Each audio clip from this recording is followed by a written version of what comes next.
Hello, Abigail here with the astrology and tarot reading for the full moon in Cancer.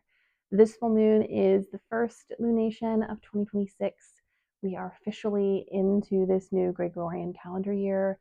We are not done with the zodiacal calendar year, but this is the first one on the other side of this energetic barrier. So yeah, here we are. It is on the 3rd of January at 9:03 a.m. Central Time, and it's at 13 degrees of Cancer. This is a water moon. It is in its domicile, which is where the moon is most functional and most happy. Um, and yeah, it's a beautiful moment. Of course, with full moons, we have oppositions. And because we have a bit of a planetary pileup in Capricorn, this has not only the typical opposition with the sun, but we have an opposition to Mars, an opposition to Venus, the minor malefic and benefic. So it is a bit testy, but we also have a trine to the North Node, which is very nice. This is about progress and where we're headed. It's also about past life progression and us moving into the possibilities that our souls are going to be able to realize in this lifetime, but also in other lifetimes. So, this is a window into what is next, what is possible, what dreams and desires and things that are covered by the moon, the interpersonal inner world, what is coming up on that area? What are we entering into in 2026 when it comes to our emotions, when it comes to our feelings, but it's specifically when it comes to the feelings we will have and the feelings that we are headed towards? And whether that be stability or a new revelation, it really does have to come down to your personal chart. But within this moment, we are also being confronted with Mars and Venus. There's also a conjunction with Jupiter that's retrograde at 21 degrees.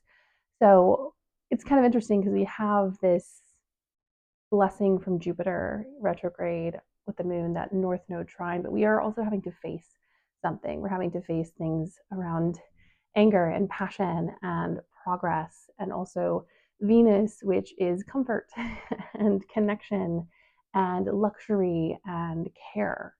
And they're all pretty close. They're all in a little cluster there with the sun. And I'm pretty sure I think both of them are combust, which is when they're a little further than a degree. So there's a bit of a lack of clarity going on with Mars and Venus right now, where things might feel a little confusing, or as though we don't really have all the pieces because the sun is kind of blurring the lines and edges. Not super important, but also existing in this is a very loose trine to Neptune and Saturn. It's not enough of a trine for me to really put a whole lot of emphasis on it, but there is still this continued theme as we head into January, which is when Neptune will shift into Aries, and we head into February of this kind of finalizing of these last few moments with these planets. We will have the Capricorn new moon sextile these babies right before they go into Aries for the next little bit, and for Neptune, next a lot of it. So, yeah, this is a confronting moment. It's about confronting our comforts, it's about confronting what truly makes us happy and safe and whole. It's also a beautiful moment to recognize where we aren't and to then plan for where we wish to be, because the sun is in Capricorn, Venus is in Capricorn, Mercury not by degree, not close by degree, but in Capricorn, Mars in Capricorn. Capricorn is about what are we going to do and how are we going to transmute the energies that we have into something that brings us fulfillment and joy and stability, because that's ruled by our bestie Saturn. So in this moment, it's a really good time to check in. And we have just come from the Sagittarius new moon, which was all about kind of confrontation and sitting with things that don't make sense and without context, and having to recognize where things are unstable and where we're not getting what we want. And this full moon to me feels like now taking that knowledge, even though it's on a different axis, and moving it over and being like, so now how do we get what we want? And how do we do it in a way that best suits who we are and what our moon is? I also would suggest taking a little look at where your moon sign is and asking yourself, what does that mean for my comfort and for my stability and for how I feel safe? Because the moon is safety, it is our emotional life, it is how we express and sit with the things that we experience and the lives that we have had. And it contains a lot of our coping mechanisms and how we manage to survive sits a lot with the moon. Um, I think less how we manage to survive, but like what we have survived and how it is then taken on by our body. Um, Kind of the how we manage to survive is very Martian and Venusian, interestingly enough. But the like what we have done and what that has done to us. So yeah, this is a moment to sit with that, to be like, what is best for me moving forward? I also think, especially in Capricorn season, where it gets so often over conflated with money making and capitalism and production. Capricorn is about magic and transforming things, which of course capitalism wants to take and overuse because they want to produce and produce and produce until um, no one has anything but the very rich. And so in this moment, it's about breaking free of those chains and breaking free of that need to, be a producer and to start becoming a creature because Capricorn is a creature. It is the sea goat. And also, the symbol for Cancer is also a creature. It's the two fish swimming together. And so, how can we connect with our innate needs and desires? How can we confront Venusian and Martian things and ask if we are doing things in a way that suit us, which is also very exalted Mars in Capricorn. Mars is in a very functional place in Capricorn. How can we find our own function and our own process and connect to that rather than comparing ourselves to others or looking at someone else's timeline and being like, well, I'm not where they are. Well, of course you're not because you're not them. Yeah, I get it because I've been in a couple situations where I feel behind. I also might be because I'm autistic, but where comparison has been very tempting to kind of switch from looking at my inner world and to externalize it and look at someone else's world and then put that on them. And the truth is it's not about them, it's about you. And in this moment, it's about how you are best served and how you can best become what is most functional and most emotionally viable for you. And taking a look at that North Node, it gets to be interpreted in whatever way our chart interprets it. Like, where is your North Node and where is the North Node in Pisces now in your chart? And how can you harness that energy of stretching and growth and change to get the things that you need and to also develop into the person that you deserve to be and to become more and more yourself rather than having to bend and twist around other people's agendas and desires. The opposition with Venus is like the moon is you and Venus is everyone else. How can you integrate your relationships and the way that you relate best to people and how they relate? So it's really it's a nice little zoom out. It's also a great moon for just releasing the energy of 2025, trying it out, looking back at some victories, looking back at some losses, really, just taking a look at the context of things and being like, well, this is what I have. And so now I'm going to start the baby steps of what I'm going to do. And this really also ties back into the fact that when we have a trine with the North Node, we have a sextile to the South Node. That's just how it works with 2 points in the sky. And so with that sextile to that Virgo South Node, it is, what is the smallest thing that I can shift? What is the smallest thing that I can change that over time will have a big effect? And maybe it's just one little habit, maybe it's just one little thing. For me, as a bit of a clutter bug, it is about pushing past my ADHD a little bit and just taking that one thing when I enter the door and putting it away. One thing I've been working on is putting my keys in one spot so I don't lose them. That is very South Node Virgo energy. And what happens is oftentimes it has a snowball effect where once you can overcome one little thing, you can then, once that's habit, add another. This isn't really about big, massive changes. The universe, Jupiter, they will be working this out on us. But for us in this moment, it is about doing what is best for us in the smallest way possible. We don't need to overextend. We don't need to make any big promises. We don't need to change our entire lives. It's also, you could argue this with me if you want to or not, but like middle of Capricorn Saturn season is not the best. Going into another Saturn season is not necessarily the best time to try to overhaul a big portion of your life. If you want to do the overhaul in these seasons, the best thing is to do a very Saturnian thing and just do something day by day. One simple thing day by day and getting that done. And then once that's done, moving to the next and then moving to the next. I will say Saturn moving into Aries, that kind of Saturn energy gets a little jarred because Saturn is in fall. And so then it's all of us trying to do these really big things all at once, which has its purpose. But for now, in this moment, I encourage you to maybe just pick one little thing to do. Maybe it's something in your practice. Maybe it's something in your day-to-day life. Maybe it's something with your physical care and well-being. Maybe it's something with your eating. Maybe you need to eat more. Maybe you need, maybe it would benefit you to have a slightly more diverse, which I I have this issue too, a slightly more diverse, maybe some more greens in your diet, maybe some more root vegetables, although I don't have an issue with root vegetables. They also keep longer. But just these little things that shift and change and really focusing on the release of what is not, the release of the dreams that didn't happen in 2025, the release of the desires that didn't come to fruition and are now technically past.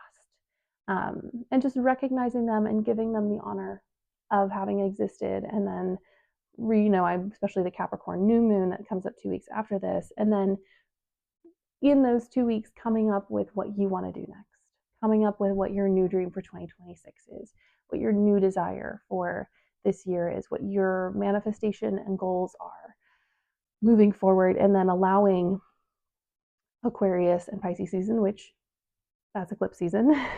Both of those get eclipses. And then, as we head into the spring equinox, then having a bit of a plan of attack for that spring equinox and knowing what you want to really invest in and focus on. And obviously, how you approach this really is affected by who you are as a person and honoring the process of who you are rather than trying to fit yourself into a different emotional box. You are who you are, for better or for worse. And you are unique and different and beautiful, just as we all are. And, this moment is the time to embrace that. It is the time to recognize ways in which we struggle to accept ourselves. If some of us, not manifestation, but kind of like a thing I'm going to do this year is like really advocating for my own pronouns. What is something that you can do to advocate for who you are as a person, for, just a little thing that makes you go, yeah, that's me. And this is something about me that's really important. Maybe it's your name. Maybe it's, how you're treated. There's so many different ways to exist in this. But I think the main thing is that we need to come home to ourselves. And that is going to require us to confront very opposition to Mars. It's going to require us to confront our relationships. It's going to confront the way that we handle things. Confront the way in which maybe we let, people ride over us. And maybe those people have bad intentions. Maybe they don't. Maybe they, just because there's no boundaries, they don't utilize them, which makes sense. But yeah, this is a moment to really just be honest with yourself and to really sit with what you want and making those plans, maybe not for this moment, but for the spring equinox, the things you really want to get going once we get to a time that's a bit, more functional, a bit more progressive. Oh, this is nice. Alrighty. Very tasty cards for this moment. Okie dokie. Nice. So we have an Eight of Wands. This is about the progression of desire, oftentimes the speeding up of timelines, moving forward quickly. I think one of the things that I hear the most in readings, especially when someone's asking for a timeline, and I'm like, firstly, we must understand that all these timelines are affected by everyone. So this is not just your timeline, this is the timeline of your family or the timeline of your partner or the timeline of your children as well as yours. But things are speeding up as affected by everyone else. It feels as though a lot of the manifestations on this full moon are definitely going to come to fruition very quickly. So, be conscious of what you're asking for. Just check and make sure this baby's on. It's died mid video for me a couple times and I haven't noticed. I'm a little paranoid. But in this moment with this energy, things are going to move very quickly. Also, it's a reminder that Aquarius season is eclipse season. And the eclipses are these time warpy portals where things move very quickly. And we do jump timelines or jump forward in them based on the universe's um, energies. And so just know that as we are manifesting, we are setting up for a timeline jump. And be very clear about what you want. And this isn't about getting it right. And I say this in so many of my videos, but I encourage you to manifest emotions because we don't always know what is best for us physically, but we do know what is best for us emotionally. And so, um, manifesting safety and comfort and joy and connection and um, being full and having a community that makes us feel loved, those things, no matter how you get them, those core feelings will always stay true. And I am someone who has had so many bizarre shifts in life that I no longer manifest physical things exactly, because I find for me it's less about the physical manifestation and more about how I feel when I get them. I don't really care about attainment as much, even though I enjoy it, more that I want to feel a certain way. And yeah, attainment's part of that. I will feel proud of myself if I attain something. So I manifest pride for myself. Um, I, would like to have my bills paid. So I manifest comfort and safety and abundance and fulfillment. So that's what I encourage you to do, because we are heading into a timeline jump. And these moons, the full moon in Capricorn, the full moon in Cancer, the new moon in Capricorn, um, and then the full moon in Leo, those are all non-eclipse energies, although the full moon in Leo is going to feel a little spicy because the next one's the Aquarius eclipse. But just know we're heading into a timeline jump. So be prepared. And this really does follow here. And it has a lot to do with us having an exalted Mars currently, with the soon to be two major planets in Aries. But like, what are your desires and how can they lead you into the future? What are your desires and how can you uh, connect to them and be innate with them? Also, this is such Aries energy. Aries energy is the ignition of life. It is your first breath. It is that knowing when you just know, and it's like a light turns on. That is the energy of Aries. And I encourage you to harness that in this season of trusting that knowing, of also knowing that knowing is a fluid thing. Some days, one period of your life, you will know something to be true, and the next period it will not be, and that is fine. But it is important for you to connect with that feeling and to listen to that feeling, because some really beautiful things are coming up, and it will be predicated on you being connected to your innate self. And we live in a society where that innate knowledge is constantly attacked, constantly battled against. Children are constantly told they don't know what's best for themselves. And well, yeah, in some cases they don't. Like, you probably shouldn't eat a bucket of sugar. But like, if a child is scared, they know that they're scared. And so you will tell them not to be. And it's not about invalidating them. It's about walking them through the process of dealing with fear. And you can treat yourself the same way a child deserves to be treated. So trust what you need, what your next steps are. Trust that what is coming, you will be prepared for if you are connected to yourself and believe in your own innate knowing. Then we have this lovely diva, Ten of Cups. In this full moon, there is a sense of attainment and of fulfillment. And I think in this moment, it's going to feel a bit weird because you're like, but I don't have all the things that I want. Yeah, but you need this this knowing, you need this security to manifest fully. You need the belief in this to get it in the future. You need to believe in this to move forward. And you also need to learn to count your cups. And this is not me being like the whole like language that rich people used in the 1800s and earlier to tell poor people to be grateful for what they have. But no, but to understand that you do have some cups right now. And knowing that you have those cups is also a promise that you can get more. it's also the promise that you will attain the next things. Looking back on your past manifestations and seeing which ones have come into reality is fuel for the next ones. So I encourage you to count your cups. Count the cups that 2025 brought. And yeah, there's some 5 of Cups energy in here of loss, but you still have 3 cups at least. And this is going to lead to the next card, which is a deep sense of connection and care, a deep sense of belonging and finding the people who get you, of having these divine connections, of people who are willing to work through conflict, who are willing to connect honestly over shared interests and desires. They are willing to disagree, they are willing to argue and to fight.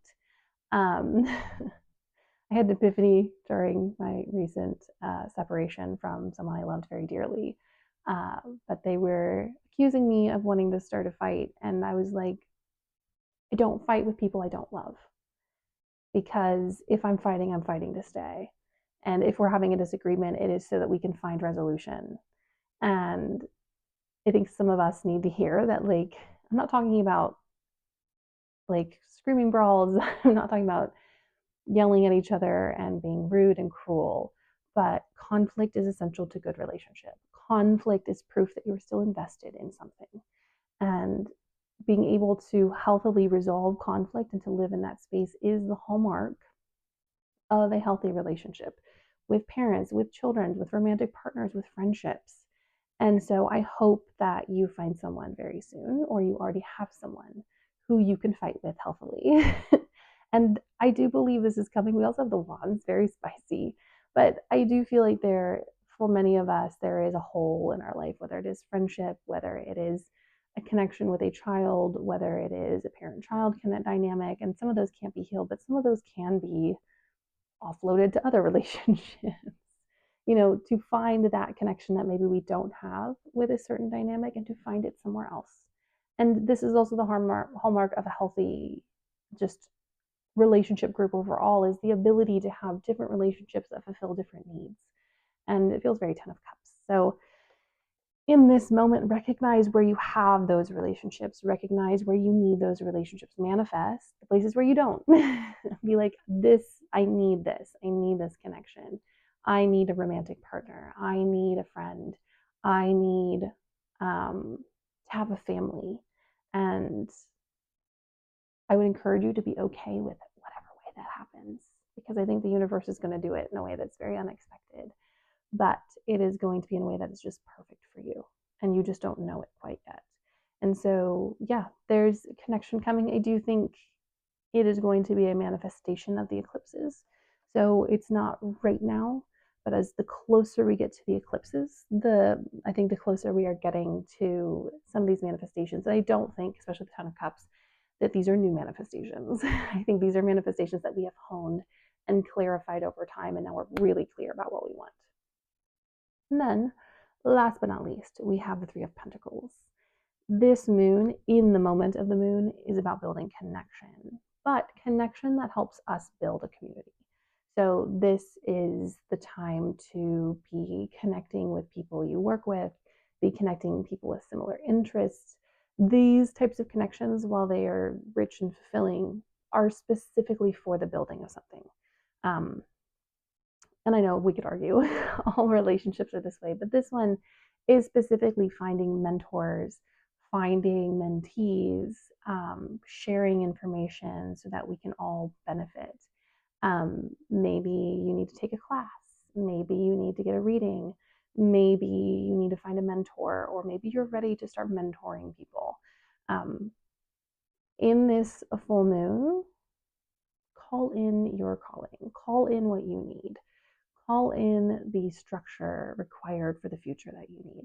And no, it's not just going to pop up and be like, ta-da, unless you're at the end of a cycle. I always remind people in these moments, some of us are in the middle of the process, some of us are at the beginning, and some of us are at the end. Becoming aware of where you are is important. For me, I feel like I'm at like the mid beginning of some things, and for other things in my life, I feel like I'm in the end stretch.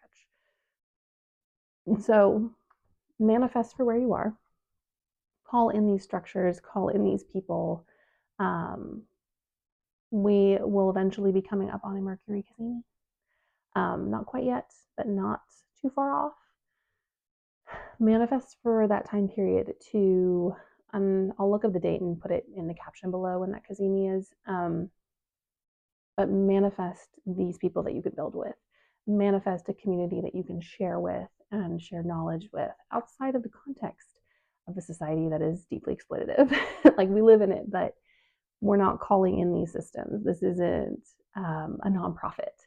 This is us as a community from the ground up, building something that everyone can use and access.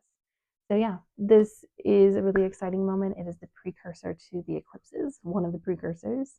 It is us recognizing where we are and being honest with ourselves and moving into the future with both practicality, Capricorn, and also the skills, which is Capricorn, and then also the emotional energy to drive ourselves forward, which is very Cancerian. Knowing that Jupiter brings his magical blessings in his own unique way. I know a lot of people have been like, this Cancer Jupiter exaltation thing hasn't been feeling very exalted. And it's like, well, maybe you haven't really read many stories about Jupiter. He is not consistent. He is a lightning strike and a thunder and a thunderbolt. And so I hope that you experience a lightning strike soon, especially if that's something you have been craving, and that the blessings of Jove are given to you in full measure, as someone who venerates him.